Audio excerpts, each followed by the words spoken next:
Добър вечер, уважаеми зрители!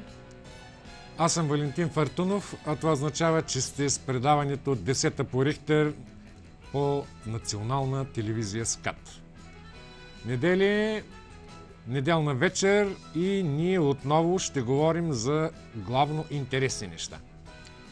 Този път тези интересни неща преминават в границата на малко страшничкото, но пък не е съвсем сигурно всичко. Защо ви говоря всичкото това толкова объркано? Ще разберете, за да привлека вниманието ви и да ви насоча към теория на конспирацията. Днес в теория на конспирацията ще говорим за химическите следи. Chemtrails на английски. Какво, къде, кога, как и защо. Повод за това ни даде провелия се протест някъде около Орлов мост през седмицата, която отмина, протест, на който хората отново заявиха своето абсолютно желание да бъдат осведомени. Много е важен този информиран избор, въпреки че всъщност избор няма. В дадения случай дали ще бъдем осведомени какво се случва в сините небеса над нас, защо те понякога не са съвсем сини, защо понякога приличат на решетка и какво ни затваря тази решетка, от кого ни пази или защо пази нас от някого, не знам. Но днес ще се опитаме поне малко да напреднем в процеса на разбиране на всичко това.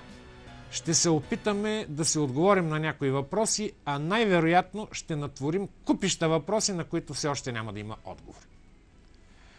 Затова аз ви предлагам да вървим напред с темите от предаването. Всичко това след секунди.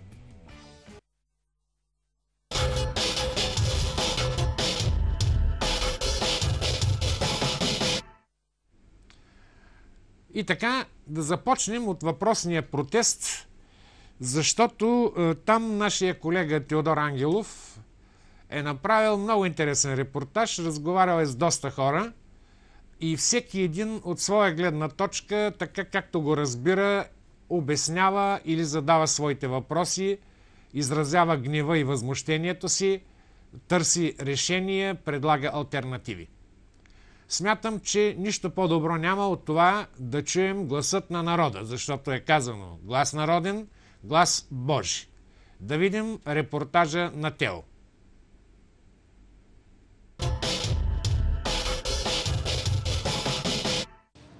Специално за България, вие забелязали ли сте такова явление? Ето го. Ето го горе. Значи аз вярвам на очите си, не вярвам на ушите си. А какви съставки има вътре според вас? Не, ние сме направили отворено писмо до Кристалина Георгиева, президента, министър-председателя, председателя на Народното събрание. Те да кажат какво има. Ние като граждани поставяме въпрос. А вие подозирате? Не, ние не подозираме, ние просто питаме. Много ли искаме? Добре, ако се Има окаже... различни хипотези, просто не искаме да влизаме в тази... Ако се окаже, че е безвредно? Окей, това е най-доброто, искаме да го чуем. Но под граждански контрол да бъде, не просто да го чуем така. А според вас кой е най-лошия вариант? Дайте да не влизаме в теория на конспирациите, защото просто не е такова. Напротив, ние сме от такова предаване. Моля? Ние сме точно от предаване за теория на конспирации. Ама не, ние сме гражданска инициатива, така че не бихме желали точно с такова нещо да бъдем оприличавани. Просто ние сме направили, сега ще атакуваме и хората, които ни представляват в Европейския парламент, говорим конкретно за България. Така че нивото го дигаме, все повече и повече искаме да знаем истината, нищо повече. А да не ви е страх да споделите пред нас? Не, защото за страх да е такова. Щом не ви е страх, кажете, аз подозирам, че има различни съставки, които влияят върху психично състояние на хората или върху фертилността. Значи има включително и патенти в тази област, които са официално с номера, с години, с държава и така нататък.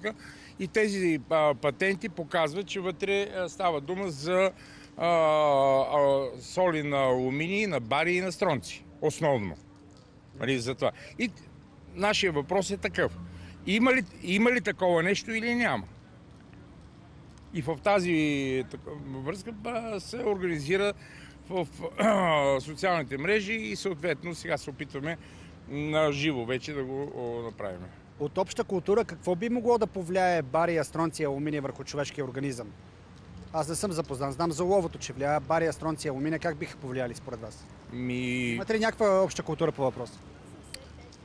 Значи това са вредни за здравето и ако те попадат по този начин, казвам по този начин, попадат в водоеми, в почва и така нататък, това е много опасно за хората. Много, казвам, опасно. Просто за това ние поставяме въпроса от група за натиск, такава, и поставяме въпроса, искаме да знаем. А според вас еднакво ли е това явление по целия свят или само за отделни страни е засилено? Не, то не е локално. Между другото, България сега последна се поставя този въпрос в цяла Европа, в Щатите, още от 2006 година. Има протести, има натиск. В момента в Швеция последно поставиха въпроса пред правителството си, пак в този контекст. Така че просто ние не сме някакво изключение. Може би сме последните, които поставяме. Добре, нали и Бойко Борисов годиша това? Годиша... Това си... Как да ви отговоря на този въпрос, при положение, че ние искаме да се направи проверка, а тази проверка се осъществява с много по-малко средства, отколкото бистришките тигри летяха до Бургас. Значи по този начин се прави, директно в следата. Пак казвам директно, защото ако се направи на почва, има предположение, че ще се каже, че това е попаднало от другаде. Директно в следата, ето, която виждате в момента, днеска ето го. Цял ден днеска небето се разорава с тези кемтрейл следи. Бих добавила това, че алуминия се натрупва в костите на човека, води до различни алергии, до ракови образования, което зависи от индивидуалният организъм, вече колко е подготвен за такъв вид отрови. А кой има интерес? Кой има интерес да пръска хората по този начин, според вас? Кой би могъл да има интерес? Вие, щом като сте от предаване за конспирации, предполагам, че сте чели, че има някаква програма за намаляване броя на населението на Земята. И в резултат на тези пръскания, които вече са от редица години, населението на Земята е намаляло с може би около 1 милиард или 2 нещо такова. Искам да ви кажа, че самата аз това нещо го видях и го осъзнах точно преди 1 година. Преди това, просто във Фейсбук гледам хората пишат, имало chemtrails и така нататък. И аз в един момент си казвам, добре, и аз да си направя моето наблюдение. Защото по принцип не вярвам на хората, на това, което чета и така нататък. Тоест, всяко нещо го подлагам на съмнение. Искам да ви кажа, че миналата година, точно по времето, около 6 май, по Гергьов ден, беше така хубаво времето, излязах в Южния парк и по едно време почнаха да минават едни самолети. Небето остана такова цялото в някакви парцали и точно след един ден аз се разболях от някаква хрема, гърло и така нататък. Искам да ви кажа, че тая година се получи същото точно преди 3 седмици, понеже цяло лято нямаше нищо, небето беше чисто, правиха някакви опити, но нещо не се получаваше. А вие сега как се предпазите, сега след като знаете вече? Как се предпазите лично вие, персонално? Как да се предпази? То е невъзможно, не мога човек дори да сложи херметични някакви неща на прозорците си, пак не може, разбирате ли, все едно да живееш в някакъв инкубатор. Това е невъзможно. Всеки човек има нужда от чист въздух, от небе и да се почувства в контакт с света. Излизайки навънка, какво гледаме? Някакви разпердушинени неща по небето, които просто започват и да дразнят в един момент. Това не ви дразни. Някакви хранителни навици променили ли сте във връзка с това? Хранителни... Например, кисело мляко повече или някакви други биотици и подобни?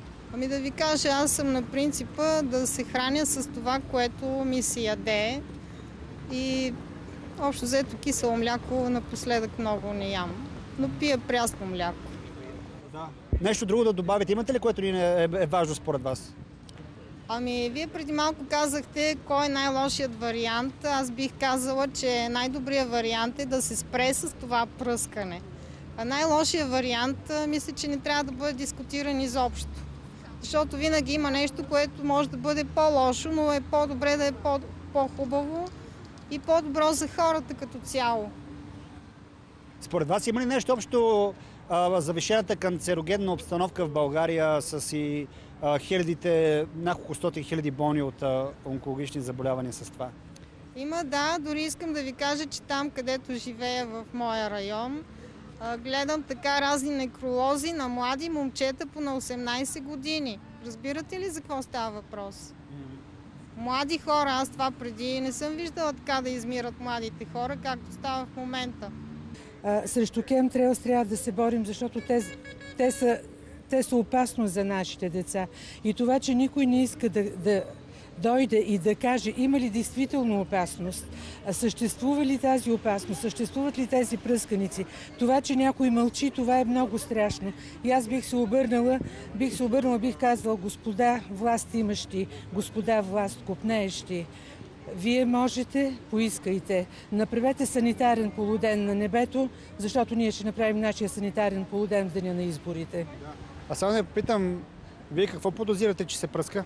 Аз не подозирам, просто с Google можеш да влезеш, можеш да прочетеш достатъчно много сайтове и там можеш да видиш, застават учени, застават политици, застават хора, които с истинското си лице професионално говорят какво съдържа хемтрейл. Аз нищо не разбирам, обяснете ми. Ами, това, което се твърди... За България може да пръскат нещо друго, знае ли човек? Очевидно не са конфети и бомбони отгоре, или дори да са, нека да кажат какво е. Това, което се твърди, и нека да го опровергаят. Просто тези, които могат, нека да кажат какво е. И ние искаме да знаем какво е. Може да е невинно, но може да е опасно за децата. Нека да ни кажат какво е, нека да се успокои това гражданско общество, защото Фейсбук ври и кипи. Много страшно е. И когато някой се бои за децата си, той е готов на всичко. Колко страшно може да е, госпожо? Кажете колко страшно може. Какво е най-страшното, което може да ни пръскат? Ами, добре, ще ви кажа. Значи, наскоро излезе публикация, че една от скандинавските министърки на зеленото казва, да, съществуват хемтрейлс. Това са окиси на тежки метали. Това са алуминиеви окиси, кадми, стронци, бариер. Те са в нанодисперсни системи и тогава те са по-реактивоспособни. Алуминия влиза в мозъка, влиза в гръбначния стълб и просто атакува и се отразява много зле, предизвика всякакви нервни болести. Какво е нанодиспертна система? Наночастицата е 10 на минус 9 метър. Може да си представите микрона е 1/1000 и просто си представите по-надолу. Просто това едва ли не почти на молекулярно ниво. Наноразмерни са органични частици, а има и такива в тези. Това са вируси, това са микроби, това са токсични, канцерогенни неща. Твърди се, че е това. Нека тези, които могат да докажат... Вие самата чувствате ли нещо върху себе си? Да, чувствам. Какво? Мога да ви кажа. От 20 години съм спряла цигарите.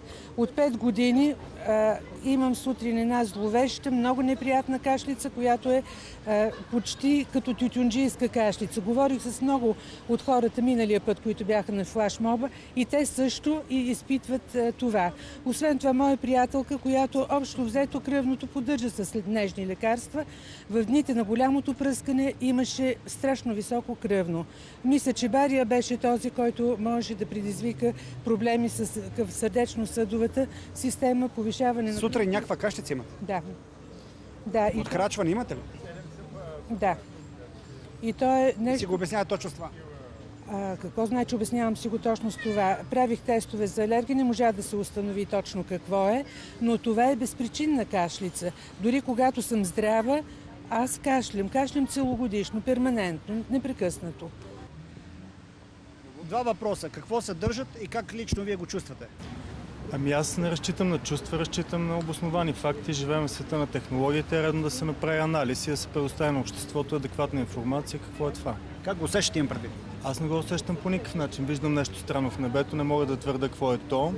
И пак казвам, разумни същества сме, би следвало да се обосноваваме на фактите. Какво могло да има вътре? Нямам никаква представа. И тогава защо страхувате? Защото има голяма част от обществото, която е притеснена, има определени твърдения, които аз нито мога да приема, нито да отхвърля. И пак казвам, имаме средства, които се инвестират в наука, има подходящи технологии, с които може да се направи анализ и да бъдат успокоените около 10 000 човека, които във Фейсбук са събрали. Аз нищо не разбирам. Обяснете ми на човек, който нищо не разбира, кое е най-опасното нещо, което може да съдържа. Може радиация да пръска, знае ли човек? Не мога да ви кажа. Значи аз също съм от 10 дена в тази тема, но смятам, че след като има някакво напрежение в обществото, властта е длъжна да даде адекватния отговор. Ще успее ли вашата борба? Смятам, че тази борба би могъл всеки да води, който смята, че има право на информация. Надяваме се да успея. След като знаете за това, което се случва, как се предпазвате? Аз не виждам как мога да се предпазя, ако, всъщност това горе, там може да снимате в момента, е нещо, освен изгорели газове. Да. Добре. Нямам представа как мога да се предпазя. Да, благодаря. Повечето хора отказват да съобщат какво точно съдържат тези следи. Първо разбрахме, че има два вида. Едните са обикновени самолети, други са друг вид. Как да разбереме кой вид е в момента? Много просто. Следите, за които говорим, са оставени от самолети и те не изчезват след самолета. Нормалната кондензационна следа на самолета изчезва до една минута след него. Всичко останало, което остава след това и се разстила по небосвода и то може да се види как се стича надолу, съдържа в себе си химикали. Това не е обикновено изпарение от самолети. Просто защото обикновеното изпарение, това са кристали, вода, които след няколко секунди на слънцето изчезват. Всичко, което остане след това, значи е някаква химия, значи е нещо различно от просто изпарението от ауспуха на самолета. Какво има вътре според вас? Евентуално може би. Теории има най-различни, че има тежки метали, че има вируси, бацили. Аз не мога да кажа какво има точно, както и никоя институция, защото това е тема, която не се обсъжда, не случайно. Все още сме на първо ниво, тотално отричане, вече така привключваме и на второ ниво, където започват да ни усмиват. Ще дойде и трето ниво, когато ще се борят яростно с нас и накрая ще спечелим. Но не мога да кажа с точно нищо. Това е... Добре, вас лично кое ви притеснява най-много като съставка? Може би мен би ме притесняло радиация нещо. Не мога да кажа, защото не знам съставките. Притесняваме това, че аз виждам, че цялото небе е затъмнено и е гнусно сиво и сутрин, когато стана и видя тези оставени следи, това просто ме депресира и деня не ми е както трябва. Просто виждам, че нещо не е наред. Имам и детенце и непрекъснато мисля за това нещо. Какво вдишва всеки един ден, когато го разхождат навънка. Внимаваме, гледаме небето всеки ден и про това си планираме дали да излеземе навънка или не. Притеснявате ли, страхувате ли си? Не се страхувам, но се възмущавам. Зная колко са вредни, зная за колко различни цели могат да служат. Твърди се, че... Не е само за тровене, не е само за климата. А за какво много други. Може и психотронно оръжие да бъде, да се контролира разума на хората, зомбита да ни правят. Въобще е така, колкото и смешно да звучи, нещата не са смешни. И това нещо напоследък, който се опитва да се направи, че не вижда и че не прави разлика между това, което беше рано истинското небе и истинските облаци и това, което в момента непрекъснато погледнете. Насякъде се кръстосват решетки, всякакви. Така че трябва да... най-конспиративният вариант, който ви идва на ума, кой е? Най-конспиративният. Свръхконспиративен. Вижте сега, знам установките ХАРП и знам, че с тях се контролира, след като се разпръсне там на определен район или място, може с съответната честота на електромагнитни трептения да се изпрати лъч и съответно да се предизвика земетресение. Затова в Япония, доколкото знам, нещо такова се случи. Министър-председателя на Япония беше казал, че го запомня. Кой има интерес да ги прави тия работи? Според мене си има така една... Кой? Кажете го смело. Съединените американски щати ли са? Не са. Япония ли са? Германия ли са? Не. Това е едно такова глобално правителство, което новия обществен ред трябва да се... Къде е това правителство? Къде му е столицата? Сега вие искате тук към столицата. Те, ако толкова лесно се показваха кои са и какви са, нямаше да ги... Кажете поне едно име от това световно правителство. Име не мога да ви кажа. Ама какви сте хора? Илюминати ли сте? Ротшилд. Масони? Както и да ги наричаме, важно е какви цели преследват и че ние сме пионки в тяхната... Бъдете смела, кажете една следа. Смела, кажете ми една следа. В Сърбия едно земетресение преди 2-3 години четох, че от това нещо е предизвикано. Възможно и нашето да е в Перник. То беше малко странно, хоризонтално. Да, странно, силно магнитуд, а пък с малки поражения. Да. Така че... Пробват. Да. Сигурна съм. Благодаря. Да, ето. Да, се вижда. Сега на Кьореви ли ни правят, не знам на какво. Ето точно в момента минава един от тия над нас. И там, вижте, ето там. Ето. Вижте опашката какво прави, какво става. Ох, пардон. Оставиха следа. Този оставя. Откъде идва разликата? Ето, някой да ми обясни. Ето този. Как така става на пресекулки? Изведнъж му спира двигателя или какво става? Тук пръска, там не пръска. Може би му спира двигателя. Значи, основната теория е, че това са частици тежки метали, алумини, бари, които правят атмосферата електропроводима, ионосферата, и щатите и други държави имат установки, с които предизвикват високочастотни магнитни импулси, които могат да насочват навсякъде по земното кълбо, и където има вода и в подземните недра, като удари, този импулс предизвиква земетресение.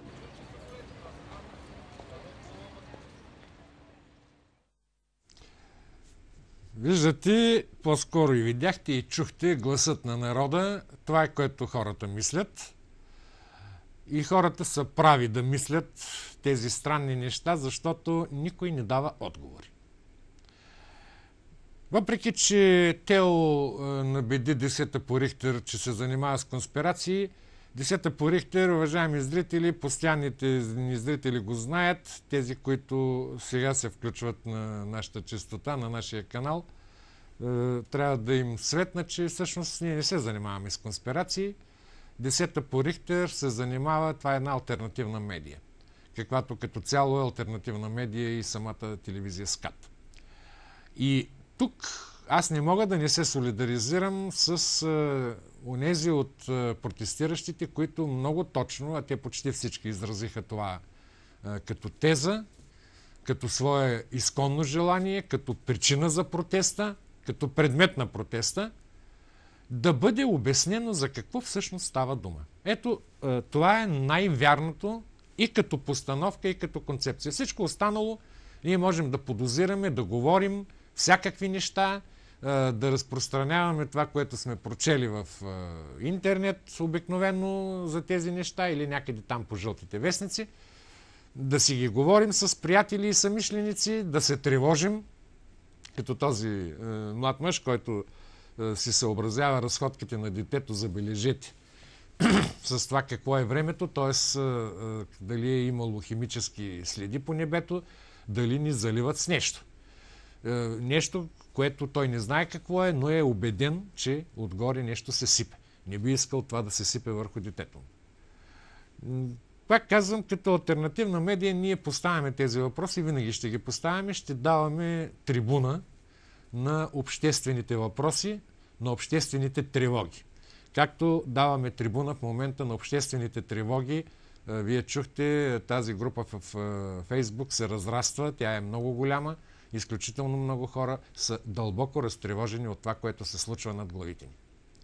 Разбира се, всичко това би могло да намери своите достолепни обяснения и то ги намира тук и там, но затова малко по-късно в предаването.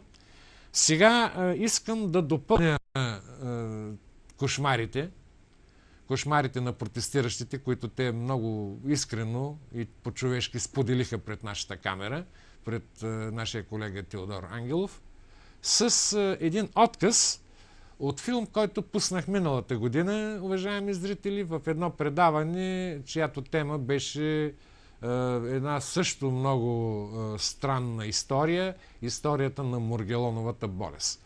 Моргелоновата болест е една болест, която все още, забележете, не се признава от официалната медицина, официалната медицина не обръща внимание, въпреки че редица изключително добри специалисти, водещи професионалисти в медицината, в биохимията и така нататък, водещи лаборатории на добри университети и в Европа, и в Съединените американски щати, се занимават с тази моргелонова болест. Тя се характеризира с това, че от тялото на различни места, от кожата, може да е от устните, от лицето, от ръце, крака, по корем и така нататък, започват да се появяват едни ранички и да излизат едни влаканца. Едни влаканца, които на нищо не приличат, но които са много болезнени. Болестта създава едни усещания за мравучкане, за това, че под кожата ти преминават някакви боболечки и така нататък.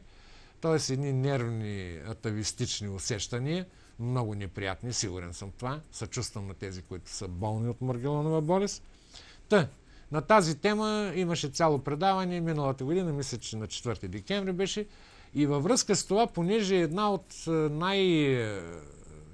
почитаните версии за разпространение на моргелоновата болест има пряка връзка с тези така наречени химически следи, аз ще ви пусна тъкмо такъв фрагмент от филма, където е обяснено цялата тази история и то много добре и унагледено и с много видеоматериал. Качеството не е възможно най-добро, защото съм свалил видеоматериала от международната мрежа. Колеги, да видим фрагмента от филма.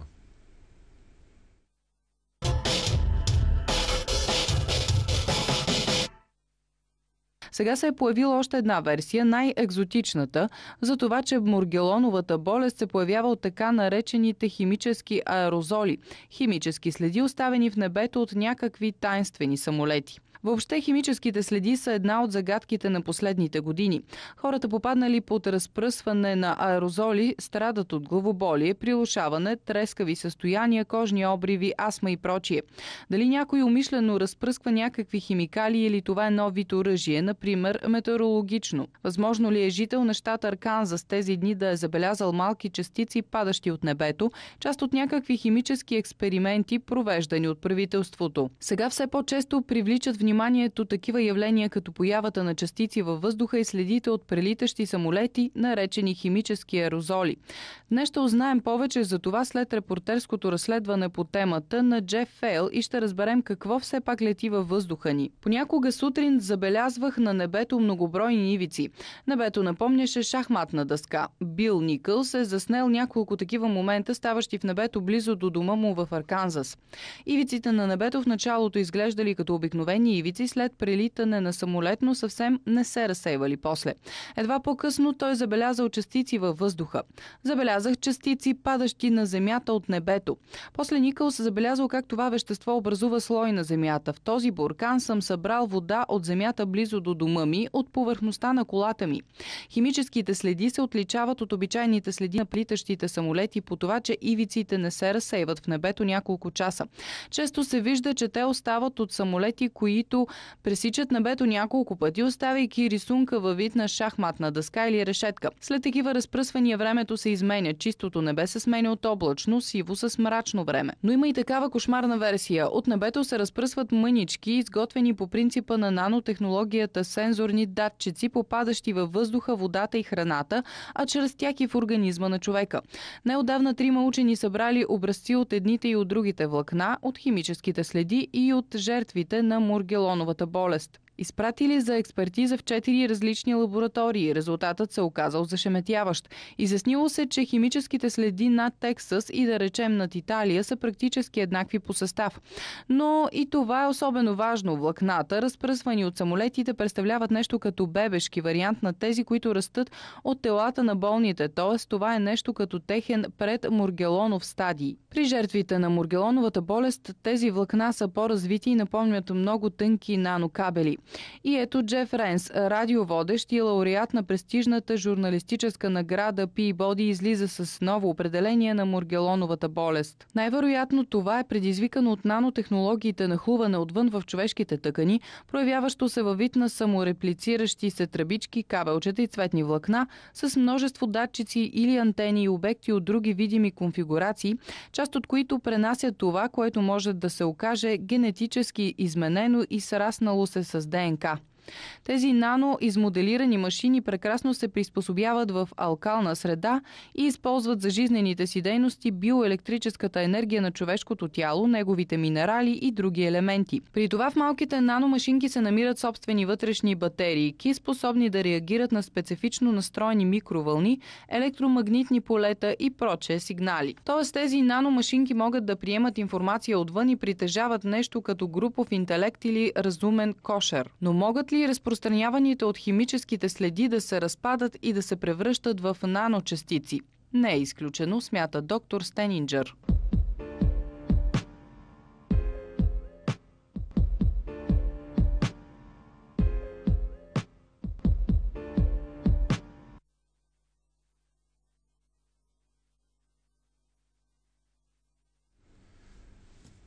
Страшничко е.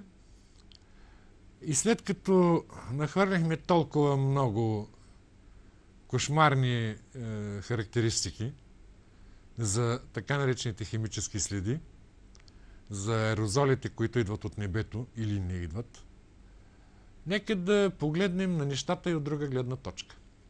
Възможно ли е всичкото това да са напразни страхове? Напразни страхове и действително един конспиративизъм чиста проба, защото конспиративизма, уважаеми зрители, за доста хора буквално граничи с нездраво психическо състояние. Конспиративизма причинява едни страхове, които наистина нямат някакви сериозни обективни основания и може да се превърне в фикс идея за много хора. Аз съм ви приготвил и сега ще ви цитирам няколко откъса от една много интересна статия и изследване на въпроса, написана от една специалистка по антропология, по теория и история на културата от Софийския университет, все още студентка, Мадлен Николова, която е извела много интересни неща, свързани директно и пряко от една страна с конспиративните теории, от друга страна с историята за химическите следи. Статията си тя казва следното. В периоди на криза има бум на тъй наречените конспиративни теории, които предполагат враг, към когото хората да насочат гнева си. Конспиративните вярвания често улесняват разбирането на абстрактни ситуации, които не са контролирани от отделни субекти, но имат негативен ефект върху голяма част от обществото.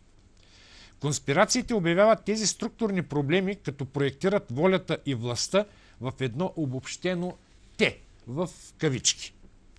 Това «те» включва много и разнородни субекти, но конспиративното вярване е най-убедително и успешно, когато успява да обедини в себе си колкото се може повече противоречиви събития и факти.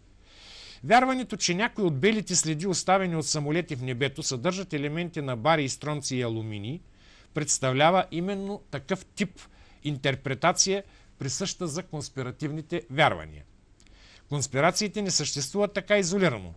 Доколкото се свързват, то е заради подозирането на общ враг, който стои в дъното на всеки заговор. Във всички тези вярвания обаче могат да се открият и частици истина. В интернет първите текстове относно химическите следи се появяват през 1997 година. В един от тях се съобщава за открити пестициди в обработваемите земи в Мериленд и Пенсилвания, които според текста са разпръсквани ежедневно от правителствени самолети. Също така се твърди, че те причиняват рак и стерилитет и им дават на въпросните правителства, там или каквото е, възможност да контролират населението. Първият известен журналист, който започва да говори за химическите следи през 1997 година, е канадецът Уилям Томас, когато в момента виждате на екраните си, според когото химикалите, пръскани от ВВС на Съединените американски щати, причиняват мигрена, болки в ставите и умора. Това са симптоми на неразпознаваема от лекарите болест. Томас твърди, че барий се разпръсква и над Афганистан. Барият подсигурявал по-лесно предаване на радиосигнали и така американските военни щели по-лесно да управляват дистанционно своите самолети. Каузата получава не само медийна, но и институционална подкрепа в Съединените щати. През 2001 година конгресменът демократ от долната камара на Конгреса на САЩ Денис Кусинич, сега ще ни го покажат колегите на екрана, ето го, това е Денис Кусинич, предлага закон за опазване на въздушното пространство на 60 км, забележете, над земната повърхност. В този закон се предлага забрана за използване на оръжия, предназначени за такава височина. Едно от предложените, уважаеми зрители, оръжия са екзотичните химически следи.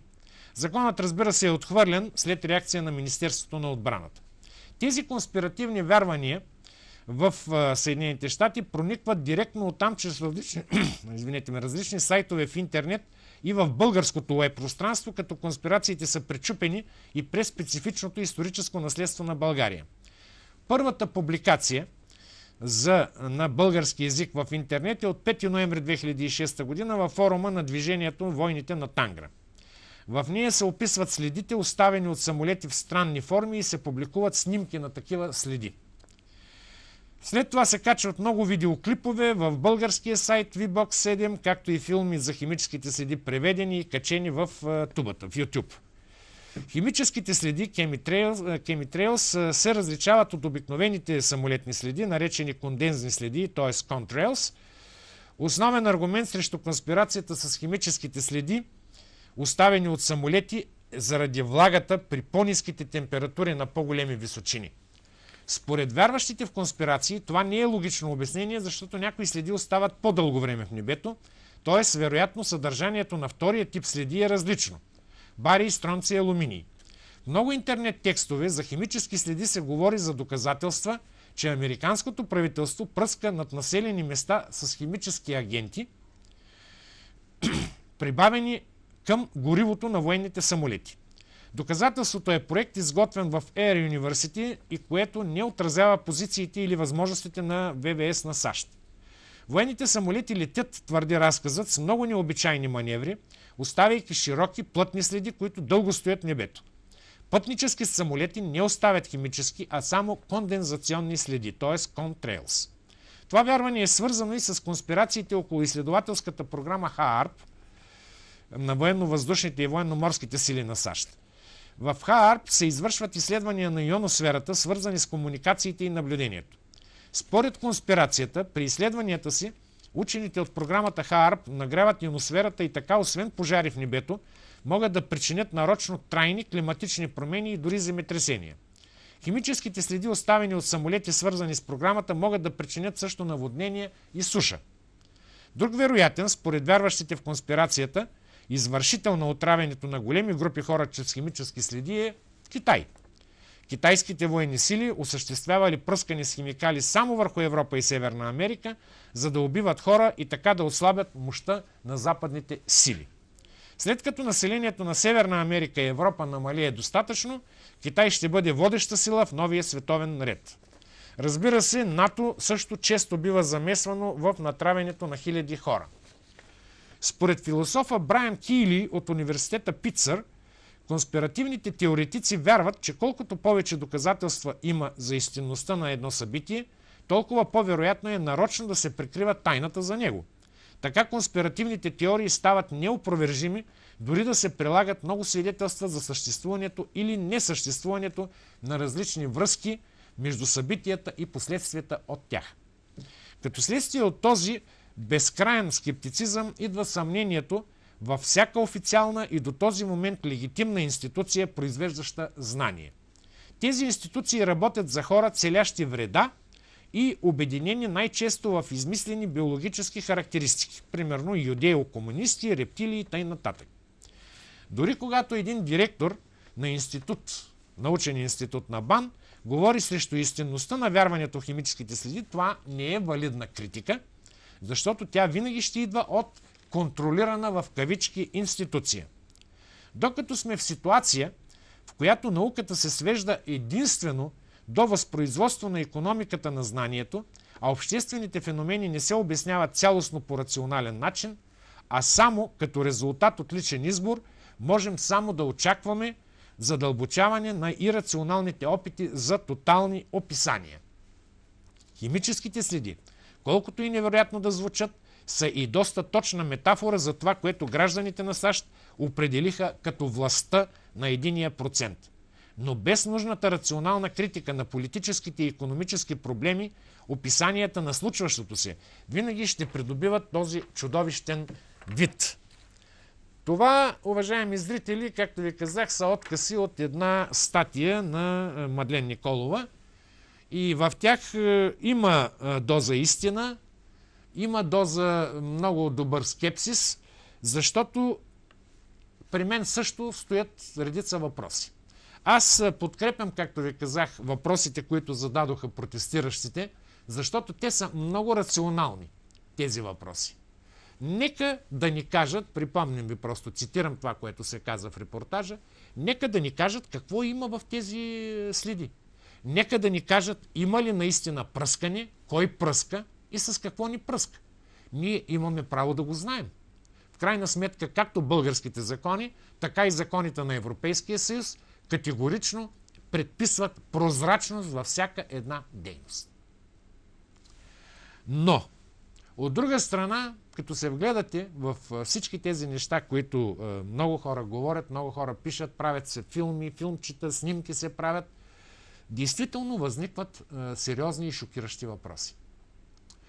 Аз лично, защо казвам, че до край не съм убеден в всички тези теории, които се набутват в тази конспирация за химическите следи, защото системата не се е пробила. Обикновено, уважаеми зрители, подобна система изисква участието на ужасно много хора. Това са десетки, стотици самолети, хиляди самолети, които трябва да извършат подобна полюция с аерозоли. Ами там има пилоти, там има технически персонал. Все някой би трябвало да проговори. Някой би трябвало да пробие тази стена на мълчанието. Съответно, въпросните аерозоли би трябвало да се произвеждат в десетки лаборатории, фабрики, ако щете, и така нататък. Все някой би трябвало да пробие. За тази тема вие видяхте и в филмчето, което пуснахме с историческите факти, а и в статията, която ви четох, вече десетки години се говори за тези химически следи. Колкото до съображенията, разбира се, аз няма да се впускам тук в критика на отделните съждения на, примерно, участниците в репортажа или на разни теории, които се публикуват в интернет, но не е нелогично това, че днес небето ни е много по-различно от вчерашното, от това, което е било преди 10 години, преди 20 години. Броят на самолетите непрекъснато нараства, въздушният транспорт се интензифицира, въздушният транспорт придобива нови самолети с турбореактивни двигатели, смени се почти изцяло Витловия парк, който не оставяше общо взето такива следи. И естествено тези следи да нарастват. От друга страна, нормално е в един въздушен коридор, имам много приятели в РВД, имам приятели и пилоти, има такива коридори, които са общо взето близо до големи градове, примерно София, Бургас, Велико Търново и така нататък. Но нормално е те да се движат в една посока. Тези решетки, за които стана дума много пъти и даже ви показахме такива решетки, когато следите са на така, пък после са под прав ъгъл, те са необясними. Те са необясними. Те по-скоро подсказват, че наистина някой се старае да засее въпросния квадрант, нали, с нещо. Там да посипе нещо, което, разбира се, после ще дойде на земята. Да помоля режисьора да изпише телефоните. Аз искам да включа зрителите вече. Предполагам, че ще има много въпроси, спорове и дискусии по тази тема. Но защо не и друга тема, която е свързана с тези химически следи в значителна степен, и това е, примерно, изхвърлянето на самолетно гориво. Това също е една изключително болезнена тема. Изключително болезнена тема. Особено, примерно, за градове с големи международни летища, като Бургас, например, където цяло лято това е едно чартирано летище, където непрекъснато по 100, 150, 200 самолета на ден кацат. Тези самолети идват отдалеч. И обикновено е много трудно. Аз в студентските си години съм поработил малко на летище международно и имам идея точно в Лоучитменската институция, където се подготвят полетните документи на самолетите, колко трудно е да се определи нужното количество гориво. А когато има попътен вятър и така нататък ред благоприятни обстоятелства, самолета пристига до летището с много повече гориво, отколкото е смятан, т.е. товара на самолета е много по-голям. Собственото му тегло е по-голямо.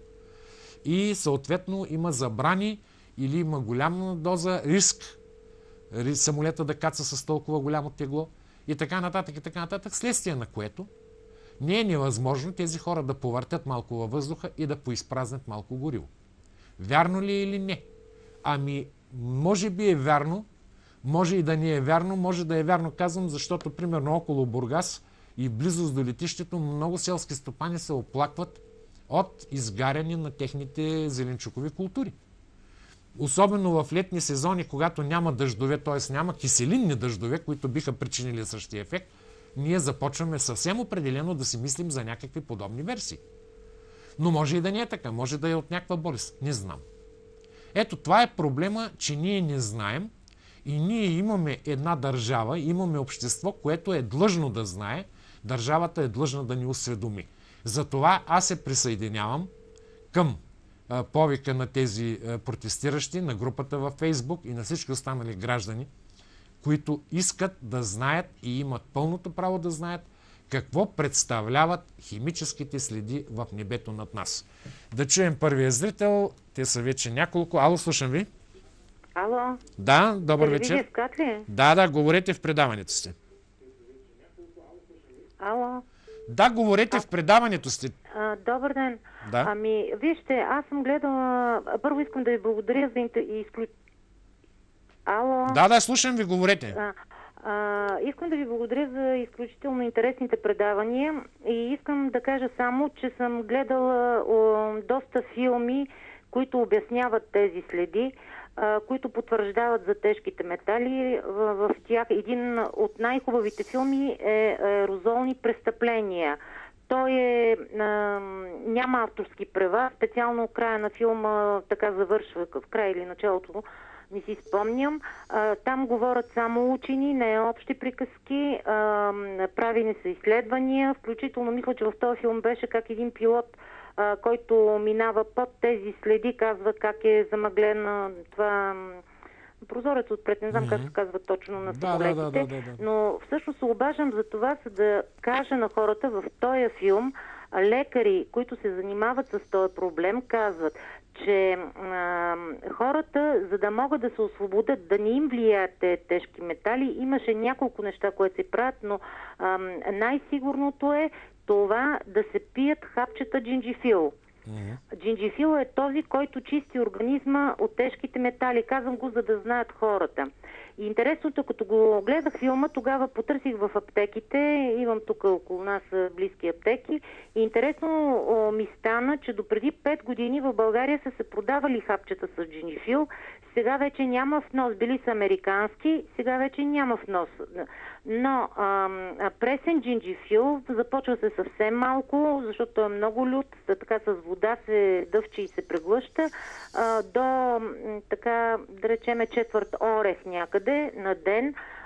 Това е нещо, което чисти, да говорим, че джинджифил е полезен за други неща, но това е нещо, което чисти организма и не позволява на тези, това лекари са го казали, това не във филма, в този, който ви цитирах филм, е казано, че това нещо не позволява, джинджифила не позволява тези неща да навлизат в организма и ги чисти. Всъщност, за това най-вече се обаждам, да знаят хората, които гледат и слушат. Добре, благодаря ви за това включване.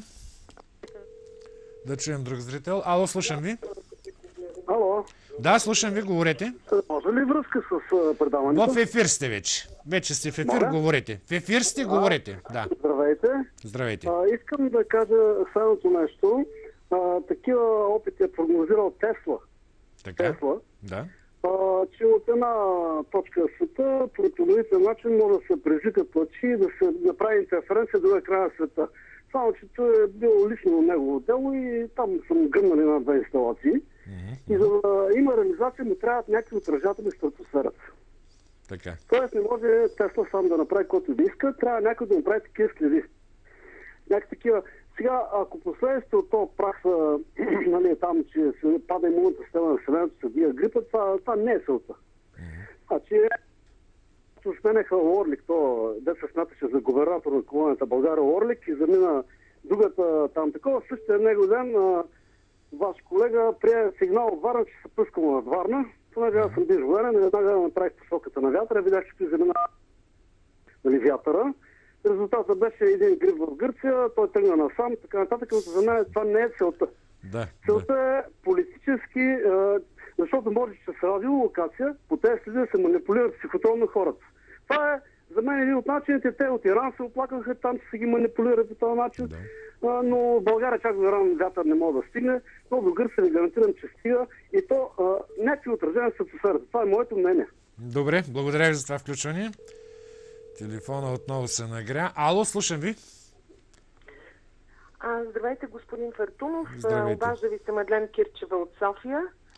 Да, слушам ви. Само преди 10 дни в една от телевизиите много кратко беше коментирана тази тема, но ден преди това по канал History беше излъчен филм.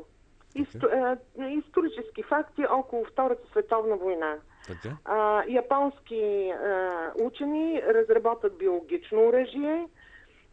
Американците обещават на японските учени да няма такива процеси като в Нюрнберг, защото японските учени са експериментирали върху китайци. Биологичното оръжие и обещават американците, че ако им се предаде технологията, там научните анализи, няма да повдигнат процес срещу японските учени. Японският учен, разбира се, не им дава истинските изследвания, подвежда ги, но американците няма как вече да повдигнат такъв наказателен процес. И разбират, че трябва сами да разработят своето биологично оръжие. Тръгват да разработят биологично оръжие, като го експериментират върху собствените си граждани, върху американските граждани. Чрез облъчване, през продухване, през ауспуси на коли, чрез издухване от кораби, чрез разпръскване с самолети. Но във филма беше казано, че това са мъртви бактерии. Аз не мога да разбера как с употребата на мъртви бактерии може да постигнат някакъв съответно необходим им резултат. И вече 60-те години, ако не се лъжа, Никсън, след като се разбира, че едно такова оръжие може да порази не само противниковото население и армия, а може да порази и собствената армия, се внася предложение от Съединените щати за пълна забрана на използване на биологични оръжия. Така, но на мен и на голяма част от обществеността в България е известно, че Съединените щати грубо погазват международни норми, не се съобразяват с тях тогава, когато интересите им изискват. И въпреки забраната и инициативата за забрана... Ще ви помоля, госпожо Кирчева, малко по-стегнато, защото имаме много зрители на телефона чакат. Значи, допускам, че Съединените щати могат да нарушават законите, когато и както си поискат международните закони. И в тази връзка аз съм запозната от години, точно от 1997 година, с разпръскването на тези неизвестни вещества. И това не е никаква конспирация. Това не е конспирация. Въпросът е, че тъмните дела, както казваше майка ми, се вършат по тъмно. Т.е. на скрито. Прикриват се. Добре, благодаря ви за включването. Ало, слушам ви. Ало, добър вечер. Добър вечер. Обаждам се от Варна. Да. Това, което показахте, филмчето, тези пъпки, или как да ги нарека, ранички, по тялото имам и аз.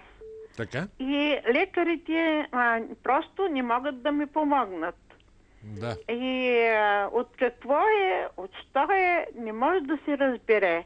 И ето сега, като видях на екрана вашето предаване, може би това е така, както беше показано. Просто вече от 2 години, но от 1 година насам пък вече съвсем мъчително и много тормозещо е. Да. Това ме притеснява и може би и други хора имат подобни проблеми и не знам. Знам, че има и в България има и други хора, които смята се, че може би имат тази моргелонова болест, която, пак казвам, не е призната от официалната медицина все още, госпожо. И не могат да кажат какво е и с какво да се лекува. Да. Много е тормозащо, много е мъчително. Нямам думи, с които да изкажа. Съчувствам ви. Да, напълно. Благодаря ви много. Благодаря ви и аз за обаждането. Ало, слушам ви. Добър вечер, господин Фортунов. Добър вечер. Привет на вас и предаването, много хубаво предаване. Какво да ви кажа, това е най-хубавото нещо, това е голямо щастие, отровен въздух, отровна храна, отровно правителство, толкова отровни работи, отровен парламент си имаме. Трябва да бъдем просто направо щастливи, да фъркаме. Да. Но искам един въпрос да ви попитам така малко извън темата, но е свързано. Така. Бяха съобщили и замълчаха въпроса за някакви 3 огромни НЛО-та, които са виждали някъде в далечния хоризонт в космоса. Има ли нещо вярно и какво ще кажете по въпроса? А дали няма нещо свързано, нещо и с тях, може би? Нещо така да кажете по темата? Темата предстои да ви кажа, това ще ви кажа, няма да я коментираме тази вечер, но в 10-та по Рихтер темата с НЛО-тата предстои, защото това също е една много гигантска тема, тя даже е много по-гигантска от тази. Тя е може би най-гигантската тема, свързана с космогоничните вярвания на човечеството. Благодаря ви за това включване. Да чуем друг зрител. Ало? Да, слушам ви. Добър вечер. Добър вечер. Уважаеми, любими патриоти, славяни, родолюбци.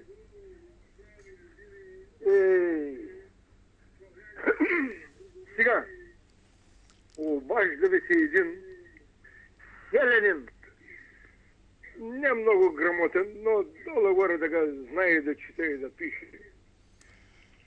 Така. Слушам ви с внимание и се любувам на всичко прекрасно. Обаче, за мен идват нещата. Само 2 неща ще ликвидират живота на тая планета. Това е личното местоимение аз и парите. И парите са основно в САЩ. САЩ с една дума. Шума! Нищо друго не е. Благодаря ви. Всичко. Добре, благодаря ви и аз. Ало, слушам ви. Ало? Да, слушам ви, в ефир ще говорите. Да, здравейте. Здравейте. Извинявам се много, но всички говорят за Америка и вие самия се обръщате само с американски че само те хвърляли.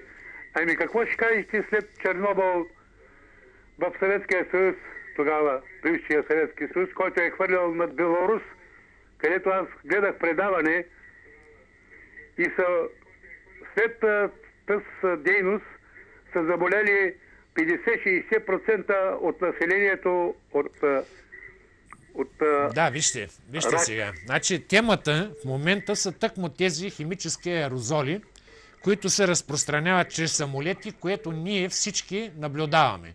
Това може да не е така, но може и да е така. Във всеки случай ние ги наблюдаваме тези дири в небето. Вие обаче обръщате темата към последствията от Чернобилската авария и съответно трагедията, която последва от заразяването на редица области от радиоактивния облак, а това не е тема на нашето предаване. Затова сега не говорим за... Самолети. Моля? Те са изхвърлени с самолети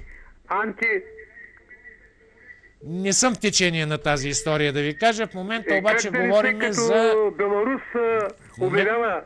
В момента говорим конкретно за тези химически аерозоли, които първо са открити в Щатите и там, между другото, всичките филми, основните, са направени за Съединените американски щати.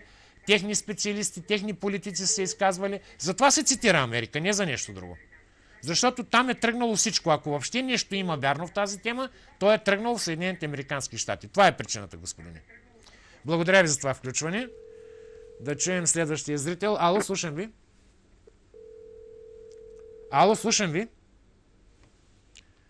Този зрител не можа да се включи. Ало? Ало, говорите, в ефир сте. Добър вечер. Добър вечер. Така, в принцип, нито отричам на 100%, нито потвърждавам на 100% това, което става от въздуха, но има много по-опасни неща, от които човек може да се разболее. Значи, цигари на един, основните газове са 63, 10 от тях са токсични, въглероден окис, много опасен за нервната система, който излиза от асфалта на колите, азотни окиси и серни окиси, които азотните окиси вредят на озоновия слой и така нататък. Сега, стана ми много интересно, че хората ги е страх, че някой може да ги пръска отгоре, пък не правят сметка в София какъв въздух дишат. 400% над нормите.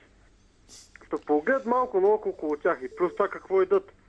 След вашето предаване има предаване от УПОР, който вашия колега преди, може би, месец-два, каза за ГМО-то, за етата, за консервантите, за аспартам, ако сте да говорим.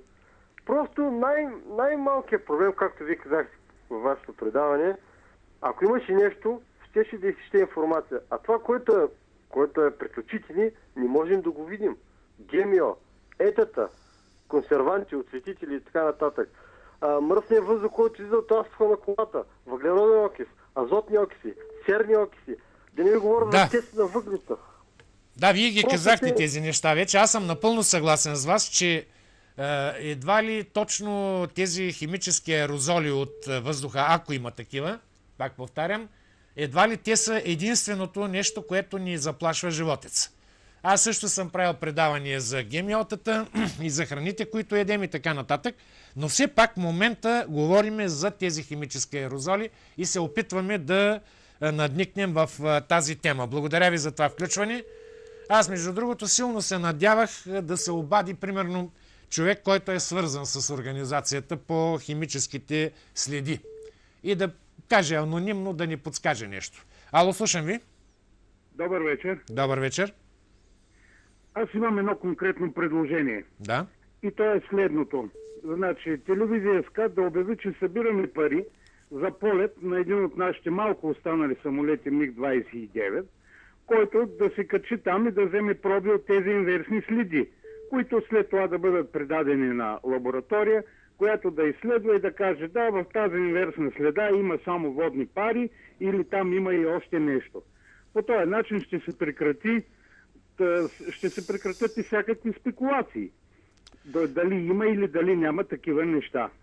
Да, искате ли сега да ви кажа защо примерно това няма да се случи? Защото ако е вярно, че всъщност цялата тази операция е примерно над България, така се твърди отново от, бих казал, недостоверни източници, защото всеки го казва, един ми казва, така четох някъде и така нататък. Според тези недостоверни източници, цялата операция се провежда от самолети на НАТО. Ако това е така, ние нямаме никаква възможност и нашето военно министерство в никакъв случай няма да допусне наш български военен самолет да отиде и да шпионира какво точно правят самолетите на НАТО. Съгласен ли сте с мен, ако сте още на линия? Да, разбира се, абсолютно съм съгласен с вас. Ние ще го развием това предложение. Ние ще го развием това предложение. Аз съм съгласен с това предложение, но знам какъв ще е резултата. Благодаря ви за това включване. Така, да чуем следващия зрител. Слушам ви. Ало? Да, слушам ви, говорете. Добър вечер. Много хубаво предаване правите. Вижте сега, най-простото нещо, казвам го на зрителите. Най-простото нещо, което може да се направи в една държава, която има военно министерство, министър-председател, това е да се проверят какви са тези самолети и да се сведат до знанието на нас, обикновените хорица. Нали, да ни се каже, всички знаем по кое време минава, дори протеста, който беше Теодор Ангелов отразил. И то се вижда. По това време такива самолети минават и се случва това и това. Ами защо не се провери и не ни се каже, вижте, в това време Имаше няколко самолета от гражданската авиация, които правеха кръгчета и изхвърляха изгорелите газове. Между другото, аз имам малко понятие и знам, че нищо общо няма изхвърлянето на изгорелите газове с това, което аз също и всички ние наблюдаваме в небето над нас. Да. И тези решетки, за които хората казаха, аз съм ги виждала тези решетки. Така е, в последните дни наистина 2 или 3 пъти съм ги виждала. Защо нашите тук ръководители не вземат така да ни спретнат едно осведомление? Да ни кажат, хора, не се безпокойте, така и ние нямаме реактивни самолети, ние от много години нямаме. А всички, които сме така минали 40-45 години, знаеме, нали, каква следа остава реактивния самолет и за колко време тази следа се разсейва. Да. Всички знаем, че това е въпрос на минути. И естествено, че ще има приказки за конспирация и за това и онова. Не трябва да виниме хората. Ние сме поставени в условия, в които по-добре е да се съмняваме, отколкото да се примиряваме. Абсолютно. Абсолютно. Ами аз трябва да ви кажа, че ще следя тази група във Фейсбук, защото от репортажа на колегата Тео Ангелов разбрах, че те са направили официално запитване. И то до много институции, включително разбрах, че са направили официално запитване и до европейски институции. В момента, в който те имат някаква информация, някаква вест, аз съм готов веднага да предоставя едно цяло предаване, за да коментираме какво се е отговорило. Не, трябва да се направи, защото... Така че е направено, в този смисъл. Това исках да ви кажа. Да. За 6-7 часа. Аз го наблюдавам и вие го наблюдавате. Да.